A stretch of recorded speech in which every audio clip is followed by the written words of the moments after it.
Today, I'll show you how to create a futuristic 3D scanning effect using the depth scanner in CapCut PC.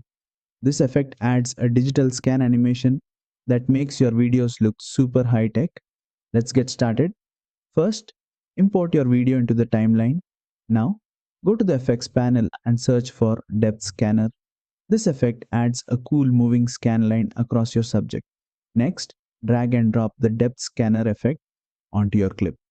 Instantly, you'll see a digital depth scan animation applied to your footage. Now, let's fine tune it using the right side editing panel. Blur, adjust this to soften or sharpen the scan effect. Color, change the scanner's color to match your video style. Strength, increase or decrease the scan's intensity. Speed, control how fast the scan moves across the screen. Texture, modify the pattern and details of the scan. Play around with these settings until you achieve the perfect look. And that's it. You've successfully added the depth scanner effect in CapCut PC.